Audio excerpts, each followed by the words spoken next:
Hi guys, welcome to all. இன்னைக்கு இந்த செஷனில் நம்ம என்ன பார்க்க போகிறோம் அப்படின்னு பார்த்தீங்கன்னா மின்னணுவியல்மா ஃபிசிக்ஸில் வரக்கூடிய முக்கியமான டாபிக். இதில் என்னென்ன கான்செப்ட்லாம் பார்ப்போம் அப்படின்னு பார்த்தீங்கன்னா கடத்திகள் பார்ப்போம், காப்பான்கள், அதாவது எல்லாமே இந்த கரண்ட் ரெலவெண்ட்டாக இருக்கக்கூடிய விஷயங்களை பார்ப்போம். சரியா? ஸோ கவனிங்க, கண்டக்டர், அதாவது பஸ்ஸில் வர கண்டக்டர் இல்லைப்ப கண்டக்டர்ஸ் அப்படின்னா கடத்திகள்னு சொல்லுவோம். கடத்திகள்னா என்ன? ரொம்ப சிம்பிளாக சொல்லுங்கள், ஈஸியாக. ஓகே, கடத்திகள்னா என்ன? கடத்திகள் அப்படிங்கிறது மின்னோட்டத்தை தன் வழியே செல்ல அனுமதிக்கக்கூடிய பொருட்கள். கரண்ட்டை கண்டக்ட் பண்ணால் அவன் கண்டக்டர். சரியா? மின்னோட்டத்தை தன் வழியே செல்ல அனுமதிக்கக்கூடிய பொருட்களை நம்ம கண்டக்டர்னு சொல்லுவோம். அதுக்கு ஒரு சின்ன உதாரணம் அப்படின்னு பார்த்தோன்னா உலோகங்கள் சொல்லலாம். உலோகங்கள் சொல்லலாமா? உலோகங்கள், ஹியூமன் பீயிங்ஸோட உடம்பு, மனித உடல், பூமி, இது எல்லாமே மின்சாரத்தை, மின்னோட்டத்தை கடத்தக்கூடிய பொருட்கள். ஸோ அதனால இதை கடத்திகள் அப்படின்னு சொல்றோம். அடுத்து காப்பான்கள், கவனிங்க, இன்சுலேட்டர்ஸ். இன்சுலேட்டர்ஸ்னா என்ன? அனைத்து எலக்ட்ரான்களும், இது நீங்க வந்து சிம்பிளா ஞாபகம் வச்சுக்கோங்க. காப்பான்கள் அப்படின்னா மின்னோட்டத்தை தன் வழியே பாய அனுமதிக்காத பொருட்களை இன்சுலேட்டர்ஸ், காப்பான்கள் அப்படின்னு சொல்லுவோம். காப்பான்களுக்கு உதாரணம் அப்படின்னு பார்த்தீங்கன்னா அலோகங்கள், எபோனைட்டுகள், மைக்கான்கள், பிளாஸ்டிக்கள் மற்றும் எண்ணெய்கள். இதெல்லாம் என்ன சொல்லுவோம் அப்படின்னு பார்த்தீங்கன்னா மின் கடத்தா பொருட்கள். Clear guys? Once again I repeated. கவனிங்க, இந்த மின்னியல் கான்செப்டை பொறுத்த வரைக்கும் ரெண்டு விஷயம் முக்கியம். ஃபர்ஸ்ட் திங் பேசிக்காக தெரிஞ்சு வச்சுக்க வேண்டியது கண்டக்டர் அண்ட் இன்சுலேட்டர். இந்த கண்டக்டர்னா என்ன? மின்னோட்டத்தை தன் வழியே செல்ல அனுமதிக்கக்கூடிய பொருட்கள் கண்டக்டர். இதற்கு உதாரணம் மனுஷனோட உடம்பு, உலோகம், இரும்பு, புவி, இதெல்லாம் நம்ம சொல்லலாம். அடுத்து இன்சுலேட்டர்ஸ் அப்படிங்கிறது மின்னூட்டத்தை தன் வழியே பாய அனுமதிக்காத பொருட்களை காப்பான்கள் அப்படின்னு சொல்லுவோம். அதாவது மின் கடத்தா பொருட்கள். இதன் வழியா மின்னோட்டம் அப்படிங்கிறது எடுத்து செல்லப்படாது. சரியா? இதற்கான உதாரணங்கள் அப்படின்னு பார்த்தீங்கன்னா அலோகங்கள், எபோனைட், மைக்கா, அந்த பிளாஸ்டிக் ஐட்டம்ஸ் அண்ட் எண்ணெய் பொருட்கள், இது எல்லாமே மின்சாரத்தை கடத்தாது. கிளியர்? அதே போல மரங்கள், மரத்துண்டுகள், மரங்கள் இல்லைக்கன்னு மரத்துண்டுகள், ஓகே, மரத்தாலான பொருட்கள், இது எல்லாமே நம்ம காப்பான்கள்ல சொல்லலாம்ப்பா. கவனிங்க, இங்க கொடுத்துருக்க இமேஜா சில்வர் அப்படின்றது கண்டக்டர்மா. கோல்டும் கண்டக்டர் தான். காப்பர் கண்டிப்பா கண்டக்ட் பண்ணும். அதே போல ஸ்டீல் கண்டக்ட் பண்ணும். சீ வாட்டர், கடல் நீர் கூட மின்சாரத்தை தான், நீர் மின்சாரத்தை கடத்தும்பா. அடுத்து கவனிங்க, எலக்ட்ரிக்கல் இன்சுலேட்டர்ஸ். ஓகே, இதெல்லாம் கடத்தாது அப்படின்னு பார்த்தீங்கன்னா ரப்பர் கடத்தாது, கிளாஸ் மின்சாரத்தை கடத்தாது, எண்ணெய் கடத்தாது, டைமண்ட், வைரம் வந்து என்ன பண்ணாது, மின்சாரத்தை கடத்தாது, அண்ட் ட்ரை வுட், காஞ்ச மரத்துண்டுக்கள், நல்லா கவனிச்சுக்கோ, காஞ்ச மரத்துண்டுக்கள் மின்சாரத்தை கடத்தாது. இது எல்லாமே என்ன சொல்கிறோம்? இன்சுலேட்டர்ஸ் அப்படின்னு சொல்லுவோம். ஓகேவா? கண்டக்டர்ஸ் அண்ட் இன்சுலேட்டர்ஸ் தெளிவாயிடுச்சா? அடுத்து கவனிங்க, செமி கண்டக்டர்ஸ்பா. இதை வந்து குறைகடத்திகள்னு சொல்லுவோம். இந்த குறைகடத்திகள் அப்படிங்கிறது அறை வெப்பநிலையில், ஓகே, ரூமோட டெம்பரேச்சர்ல மின்னோட்டத்தை கடத்தாமல் உயர் வெப்பநிலையில மின்னோட்டத்தை கடத்தும். அந்த பொருட்கள் தனிச்சுழி வெப்பநிலையில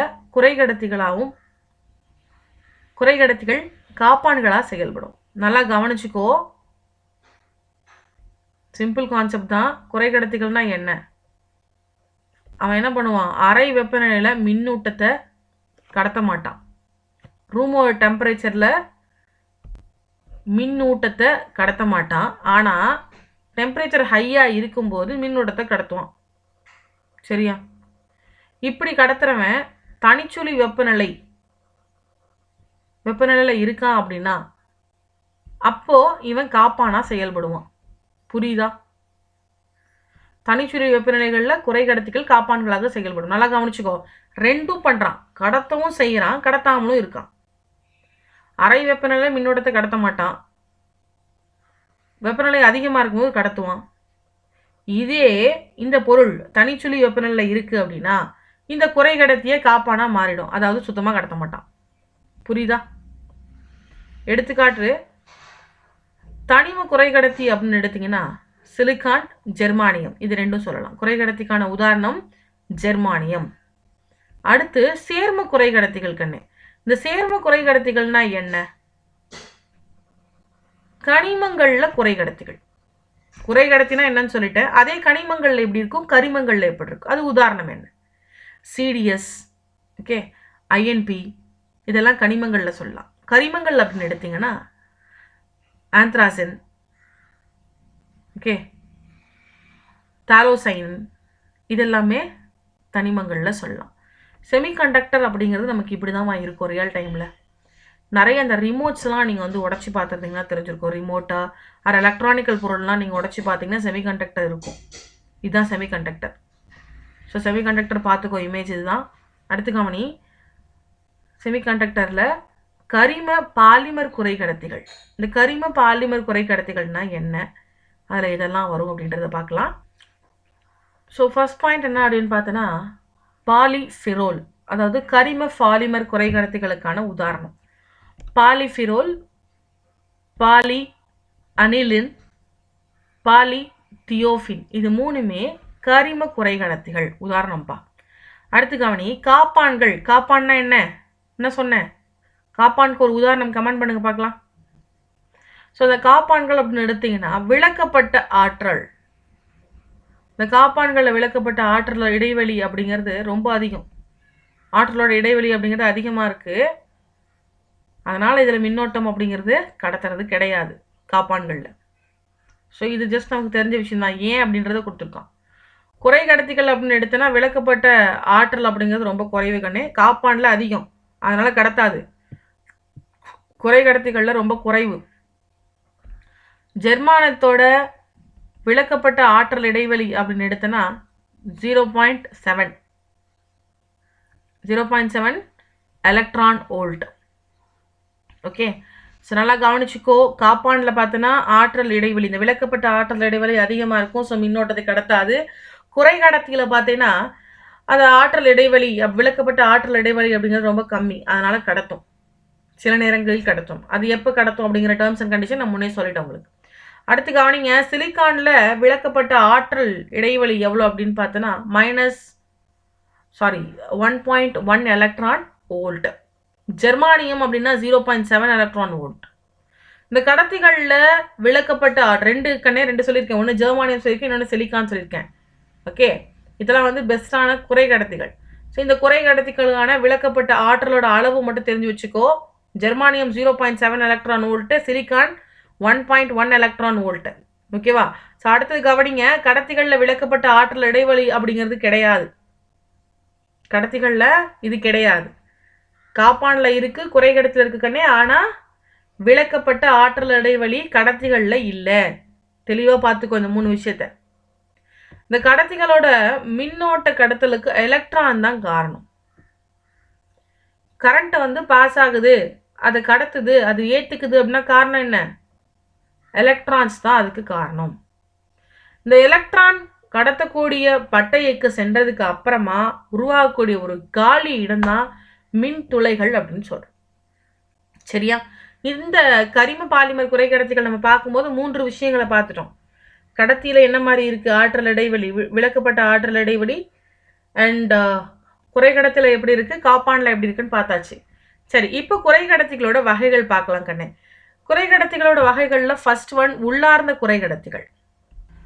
நெக்ஸ்ட் ஒன் புறவியலான குறை கடத்திகள். நல்லா கவனிச்சுக்கோ. ஒன்று உள்ளார்ந்த குறை கடத்திகள், மற்றொன்று புறவியலான குறை கடத்திகள். இந்த உள்ளார்ந்த குறை கடத்திகள் அப்படின்றது என்ன அப்படின்றத பார்ப்போம். நல்லா கவனிச்சுக்கோங்க. உள்ளார்ந்த குறை கடத்திகள் அப்படிங்கிறது தூய்மையானது கண்ணே, மாசு இல்லாதது. உள்ளார்ந்த குறை கடத்திகள் தூய்மையானது, மாசற்ற குறை கடத்திகள். இதில் என்ன இருக்கு அப்படின்னு பார்த்தோன்னா கட்டுரா எலக்ட்ரான்கள், அளவில்லாத எலக்ட்ரான்கள் இருக்கு, மற்றும் மின் துளைகளோட எண்ணிக்கை அப்படிங்கிறது ஈக்குவலா இருக்கு. எது ஈக்குவலா இருக்கு? உள்ளார்ந்த குறை கடத்தில கட்டுரா எலக்ட்ரான்களோட எண்ணிக்கையும் மின் துளைகளோட எண்ணிக்கையும் ஈக்குவல். உதாரணம் அப்படின்னு பார்த்தோன்னா சிலிக்கான் மற்றும் ஜெர்மானியம். சிலிக்கான் மற்றும் ஜெர்மானியம்க்கு நம்ம ஆல்ரெடி என்ன பண்ணியிருந்தோம்? இந்த குறை கடத்தியோட எலக்ட்ரான் வோல்ட் எவ்வளோ, விளக்கப்பட்ட ஆற்றல் எவ்வளோ அப்படின்னு சொல்லியிருந்தோம். அடுத்து கவனிங்க, புறவியலான குறை கடத்தி கண்ணே. உள்ளார்ந்த குறை கடத்தி அப்படிங்கிறது தூய்மையானது, மாசற்றது.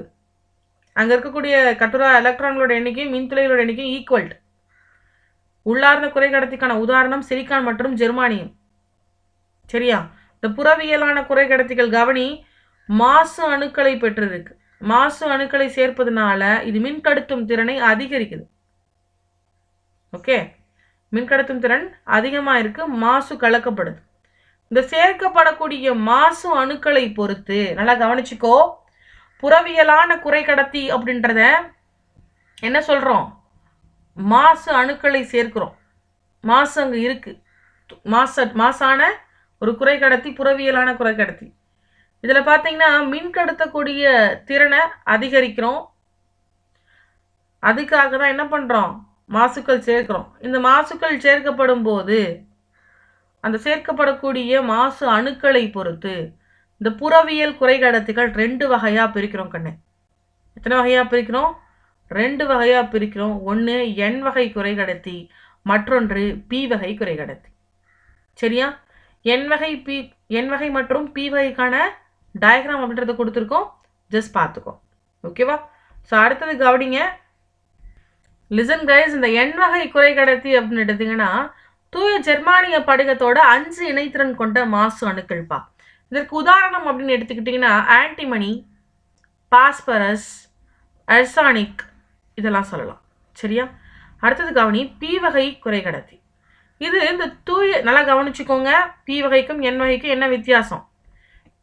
N வகையில் 5 இணைதிறன் கொண்ட மாசு அணுக்களை சேர்க்கிறேன். இங்கே P வகையில் பாரு, தூய ஜெர்மானிய படிகத்தோட 3 இணைதிறன் கொண்ட 3 இணைதிறன் கொண்ட மாசு அணுக்களை சேர்க்கிறோம். அதன் விளைவா அந்த N வகை குறைக்கடத்தில் கிடைக்கக்கூடியது ஆன்டிமனி, பாஸ்பரஸ், அர்சானிக் எக்ஸாம்பிள். அதே போல் P வகைன்னு எடுத்தனா இண்டியம், போரான், கேலியம். சரியா? ஸோ இது ரொம்ப முக்கியம். எப்பவுமே பார்த்தீங்கன்னா எலக்ட்ரான் கொடுக்கறது ஏற்கிறது, இந்த 2 விஷயம் நடக்குங்க. அதில் பார்த்தீங்கன்னா 5 இணைதிறன் கொண்ட மாசுக்கள் நம்ம படித்தோம் இல்லையா? அந்த 5 இணைதிறன் கொண்ட மாசுக்கள் எதில் பயன்படுத்துகிறோம்? என்ன பியா? என்ன பியாப்பா?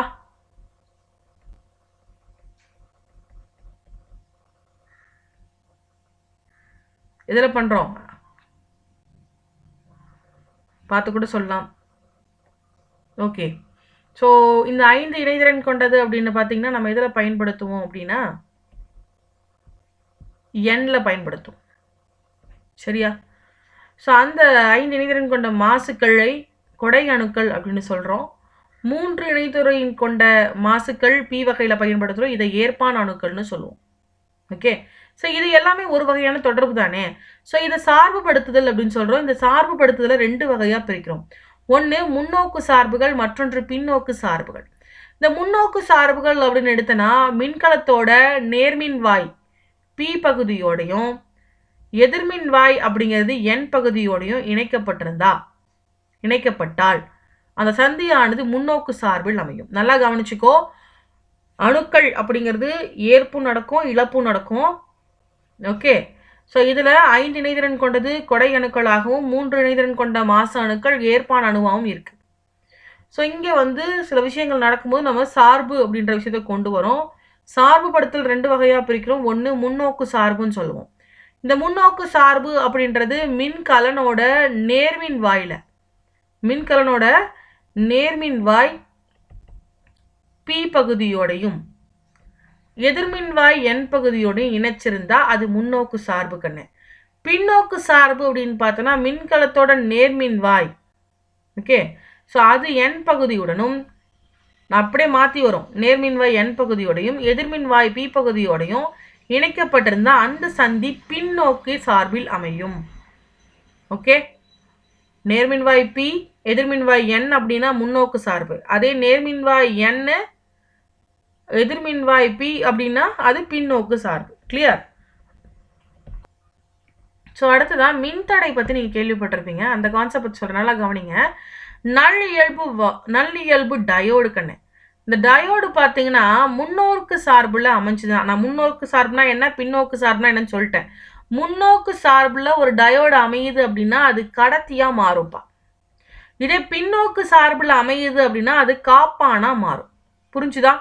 முன்னோக்கு சார்பில் அமைஞ்சா அது கடத்தியாகவும், பின்னோக்கு சார்பில் அமைந்தால் அது காப்பானாகவும் செயல்படும். ஸோ இதோட மின் அழுத்தம் அப்படிங்கிறது சுழியா இருந்துச்சு அப்படின்னா மின் தடையாக செயல்படும். ஒரு டயோடோட ஓகே, மின் அழுத்தம் சுழி அப்படின்னா அது மின்தடையாக மாறும். ஓகே, மின்தடை அப்படிங்கிறது ரொம்ப முக்கியம். கிளியர்? ஸோ அடுத்தது கவனிங்க, பிஎன் சந்தி டயோடு. இது ஃபெமிலியரான ஒரு கான்செப்டா நமக்கு. ஓகே, இது என்ன அப்படின்னு பார்த்தீங்கன்னா தூய ஜெர்மானியம்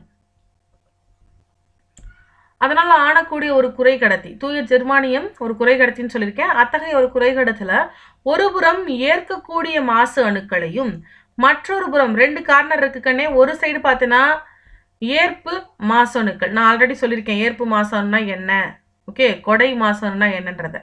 ஸோ இந்த ஏற்பு மாசு அணுவையும் மற்றொரு சைடு கொடை மாசு அணுவையும் பூசிட்டாங்க அப்படின்னா, ஓகே, பூசப்படுவதால் பிஎன் சந்தி டயோடு அப்படின்ற கான்செப்ட் உருவாகுது. பிஎன் சந்தி டயோடு எப்போ உருவாகுது? ஒரு சைடு ஏற்பான் மாசு அணுக்களையும் மறுபுறம் கொடை மாசு அணுக்களையும் பூசுகிறோம். எதில் அப்படின்னு பார்த்தீங்கன்னா தூய ஜெர்மானியம் குறைக்கடத்தில் இதை பண்ணுறோம். இதை பண்ணால் பிஎன் சந்தி டயோடு உருவாகுது. சரியா? இந்த பிஎன் சந்தி டயோடு திருத்தியாக செயல்படும். ஓகே, ரெக்டிஃபயராக இது செயல்படுது. சந்தி டயோடு என்னவா செயல்படும்? ரெக்டிஃபயராக செயல்படும். மாறுதிசை மின்னழுத்தம் மாறுதிசை மின்னோட்டத்தில் நேர்திசை மின்னழுத்தம் நேர்திசை மின்னோட்டமாக மாற்றுறது, அதாவது ஏசி டு டிசி அப்படின்னு சொல்லுவோம். ஓகேவா? ஒரு சிக்னலாக இன்னொரு சிக்னலாக கன்வெர்ட் பண்ணுறது கண்ணு என்ன அப்படின்னா, ஒன் செகண்ட் ரிப்பீட்டட் லிசன், கவனிங்க. இந்த மாறுதிசை மின்னழுத்தத்தை நேர்திசை மின்னழுத்தமாக மாற்றும். அல்லது இதை இப்படியும் சொல்லலாம், மாறுதிசை மின்னோட்டத்தை நேர்திசை மின்னோட்டமாக மாற்றுறது இந்த பிஎன் சந்தி டயோடோட வேலை. சரியா? மாறுதிசை மின்னோட்டத்தை நேர்திசை மின்னோட்டமாக மாற்றும் பிஎன் சந்தி டயோடு. கிளியர்? அடுத்து கவனிங்க, செனர் டயோடு.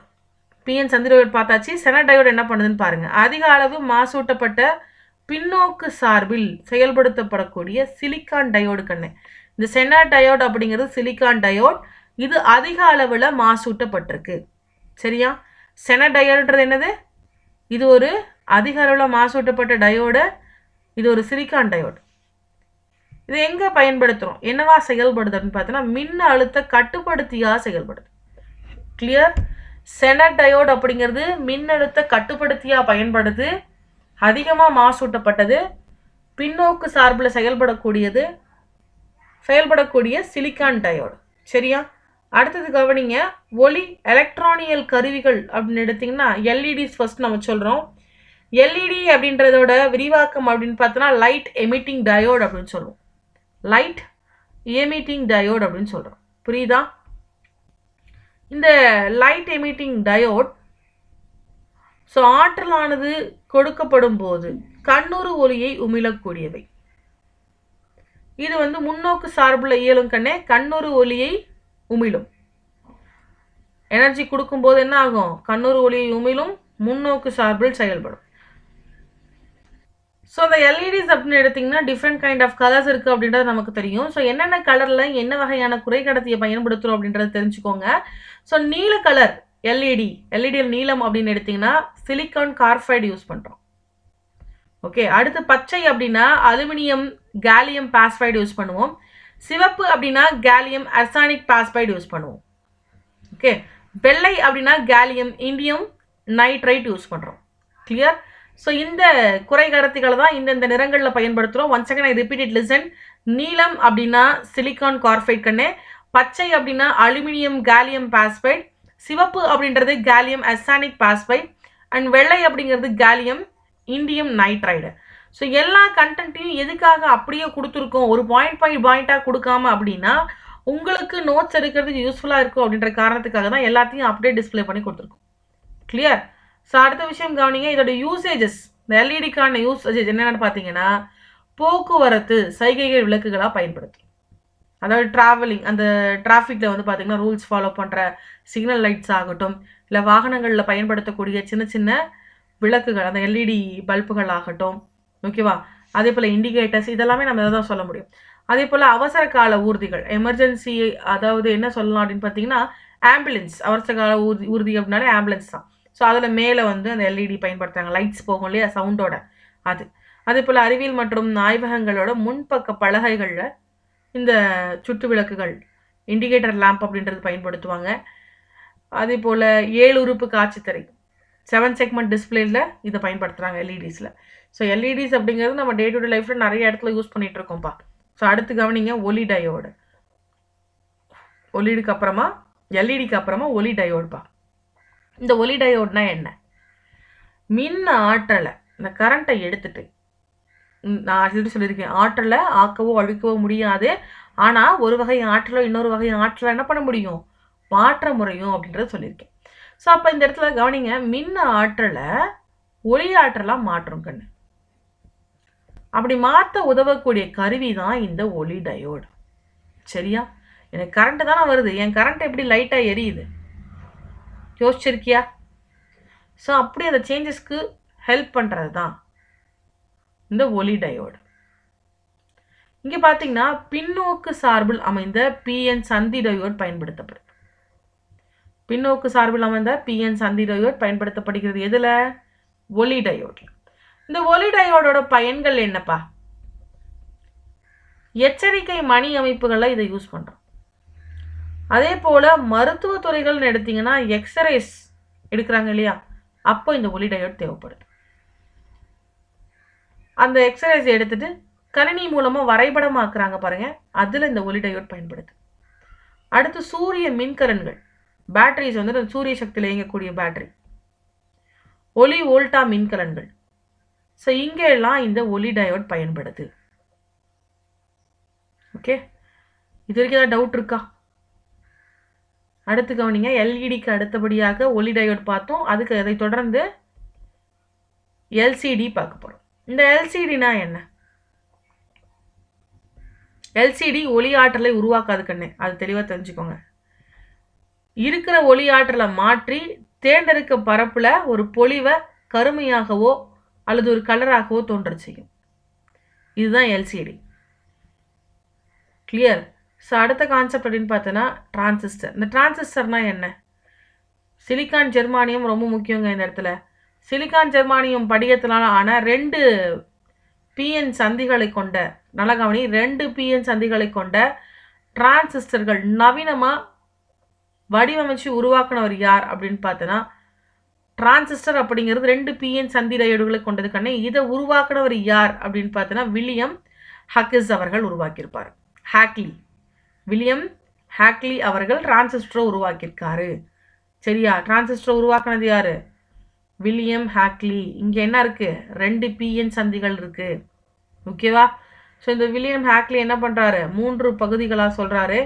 என்னென்ன அப்படின்னு பாருங்கள். இந்த டிரான்சிஸ்டரில் 1 உமிழ்ப்பான் கண்ணு, 1 உமிழ்ப்பான், மற்றொன்று ஏற்பான். டிரான்சிஸ்டர் இருக்கக்கூடிய 3 பாகங்கள். 1 is a emitter, second one is a collector and third one is a base. சரியா? ஸோ இந்த எமிட்டர் அப்படின்றது அதிகமாக கலந்த பகுதி. அடுத்து அதாவது மாசு கண்ணு, இதில் முக்கியமாக சொல்ல போனால் அதிக மாசுக்கள் கலந்த பகுதி உமிழ்ப்பான், எமிட்டர். ஏற்பான் அப்படிங்கிறது குறைவான மாசு கலந்த பகுதி.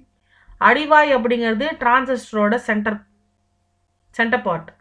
ஸோ இந்த டிரான்சிஸ்டர் அப்படிங்கிறது ஆம்ப்ளிஃபையர், பெருக்கியாக பயன்படும். அதே போல் ஸ்விட்சாக பயன்படும் டிரான்சிஸ்டர். அலை இயற்றி ஆசிலேட்டராக பயன்படுது. ஓகேவா? டிரான்சிஸ்டரில் 3 பகுதி இருக்குது. இது என்னென்னவா ரியாக்ட் பண்ணுது, என்னென்னவா இயங்குது, செயல்படுது அப்படிங்கிறத பார்த்தாச்சு. இது வரைக்கும் டவுட் இருக்கா உங்களுக்கு? Doubts? Any doubts? Okay. So அடுத்ததான் இன்டகிரேட்டட் சர்க்யூட்னு. இன்டகிரேட்டட் சர்க்யூட்னா என்ன, எப்படி இருக்கும்? இது பார்த்தோன்னா சில உறுப்புகளோட ஒரு இணைப்புகளை ஏற்படுத்தின விஷயம் தான் இன்டகிரேட்டட் சர்க்யூட் அப்படின்னு சொல்லுவோம். கவனிங்க, ஒரு சிலிக்கான் மென் படலத்தின் மேலே செயல்திறன் மிக்க உறுப்புகளையும் செயல்திறன் அற்ற உறுப்புகளையும், சிலிக்கானோட ஒரு படலத்தின் மேலே செயல்திறன் மிக்க உறுப்புகளையும் செயல்திறன் அற்ற உறுப்புகளையும் இணைத்து கொண்ட ஒரு அமைப்பு தான் இந்த இன்டகிரேட்டட் சர்க்யூட். இந்த செயல்திறன் மிக்க உறுப்புகள்னு எதெல்லாம் சொல்லலாம் அப்படின்னு பார்த்தோன்னா, நம்மளோட டயோட் சொல்லலாம், டிரான்சிஸ்டர் சொல்லலாம். ஓகே. மின்தடை ஆக்கி அப்படின்னா அது செயல்திறன் அற்ற உறுப்பு. நல்லா தெளிவாக கவனிச்சுக்கோப்பா. செயல்திறன் மிக்க உறுப்புகள்னா நம்ம 2 சொல்லுவோம். ஒன்று diode, another one is diode, another one is transistor கண்ணே. ஃபர்ஸ்ட் இன்டெகிரேட்டட் சர்க்யூட்னா ஒரு சிலிக்கான் மென்படலம் இருக்கும், அது மேலே சில உறுப்புகளை இணைக்கிறது தான் இந்த இன்டெகிரேட்டட் சர்க்யூட்னு சொல்லுவோம். ஸோ டயோட் அண்ட் டிரான்சிஸ்டர் அப்படிங்கிறது செயல்திறன் மிக்க உறுப்புகள். இந்த செயல்திறன் மிக்க உறுப்புகளையும் செயல்திறன் அற்ற உறுப்புகளான மின்தடையாக்கி மற்றும் மின் தேக்கியையும் இணைக்கிறது தான் இந்த இன்டெகிரேட்டட் சர்க்யூட். கிளியர்? ஸோ இந்த சர்க்யூட் தொகுப்பு சுற்றுனால் நமக்கு என்னென்ன பயன் அப்படின்னு பார்த்தீங்கன்னா, ஒரு சின்ன சின்ன அமைப்புகளை உருவாக்குறது அண்ட் குறைந்த திறனை கன்சியூம் பண்ணுறது, அந்த கரண்ட் கன்சூமேஷனை குறைக்கிறது. ஓகேவா? ரொம்ப கம்மியான விலையில் இந்த அமைப்பை மேற்கொள்றதுக்கு ஹெல்ப்ஃபுல்லாக இருக்கிறது. ஸோ இது எல்லாமே சொல்லலாம். இன்டெகிரேட்டட் சர்க்யூட்னா நான் தெளிவாக தெரிஞ்சு வச்சுக்கோ. செயல்திறன் மிக்க உறுப்புகளையும் செயல்திறன் அற்ற உறுப்புகளையும் இணைக்கிறது எதன் மேலே அப்படின்னு பார்த்தோன்னா சிலிக்கான் மென்படலத்தின் மேலே. ஓகேவா கைஸ்? இது வரைக்கும் நம்மளோட இந்த கான்செப்ட், இந்த மின்னோட்டவியல் அப்படிங்கிறது முடியுது, இந்த மின் அணுவியல் அப்படின்றது முடியுது. உங்களுக்கு இது ரிலவெண்ட் ஏதாவது டவுட் இருக்கா அப்படின்னா கமெண்ட் பண்ணுங்கள். டவுட்ஸ் இருந்தால் கமெண்ட் பண்ணுங்கள். இல்லை எனக்கு கிளாஸ் ஏதாவது தேவை, டெஸ்ட் பேட்ச் தேவை அப்படின்னா நம்மளோட டிஸ்கிரிப்ஷனில் எல்லா டீட்டெயிலும் கொடுத்துருக்கேன்ப்பா. தேவைப்படுறவங்க அசஸ் பண்ணிக்கோங்க. ஸோ அட்மிஷன்ஸ் ஓப்பனிங்கில் தான் இருக்குது. ஸோ தேவைப்படுறவங்க டிஸ்கிரிப்ஷனில் இருக்க டீட்டெயில்ஸை அசஸ் பண்ணிக்கோங்க. தேங்க்யூ ஃபார் வாட்சிங்.